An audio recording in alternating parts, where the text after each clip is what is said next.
Digital media federation করেছেন আপনারা, থেকে রাজ্য জুড়ে যেটা করা হয়েছে, আমি আপনাদের সকলকে মুবারকবাদ জানাচ্ছি, শুভেচ্ছা দিচ্ছি।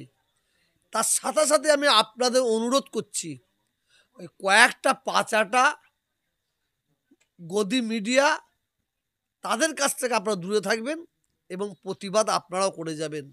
আপনারা সত্য খবরটা আপনারা মানুষের কাছে পৌঁছে দেবেন, সে যে লাটসাবি হোক, সত্য খবরটা পৌঁছে দেবেন। এবং আমি পশ্চিমবাংলার সরকারের কাছে আমি আবেদন করব, এই ডিজিটাল মিডিয়া যে আজকে যারা ফেডারেশন যে সারা ওয়েস্ট বেঙ্গল মিলে এই যে সংগঠনটা করেছে, আমি পশ্চিমবাংলার মুখ্যমন্ত্রীর কাছে বলবো, এদের ঘরে আপনি সহযোগিতা করুন, এদের পাশে আপনারা দাঁড়ান এবং সত্য খবরটা এখন মানুষ যেটা পাচ্ছে ডিজিটাল মিডিয়া থেকে, সোশ্যাল মিডিয়ার মাধ্যম দিয়েই পাচ্ছে, ডিজিটাল মিডিয়ার মাধ্যম দিয়েই পাচ্ছে।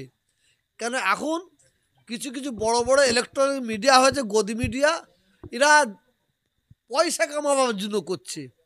যে পয়সা দেবে তার হয়ে কথা বলছে, যে পয়সা দিচ্ছে তার হয়ে কথা বলছে। আমি বিশ্বাস, মুখ্যমন্ত্রীর কাছে আমার অনুরোধ থাকবে, এই ডিজিটাল যে মিডিয়া মানে একটা সংগঠন হয়েছে, এই সংগঠনকে সমর্থন করার জন্য এবং এদের পাশে দাঁড়াবার জন্য আমি অনুরোধ করছি। অবশ্যই এদের পাশে দাঁড়ানো মানে, এদের সমর্থন করা মানে, তার মানে এদের স্বীকৃতি দেওয়া হোক।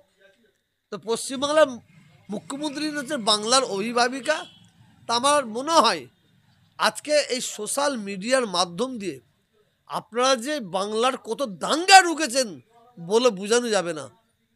বড় বড় মিডিয়াগুলো তারা দাঙ্গা লাগাবার চক্রান্ত, সব বলবো না, কিছু কিছু মিডিয়া আছে তারা হাত মুখ ধুয়ে লেগেছে দাঙ্গা পশ্চিম বাংলায় লাগাবার জন্য।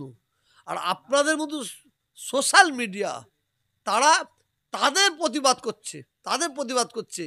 আর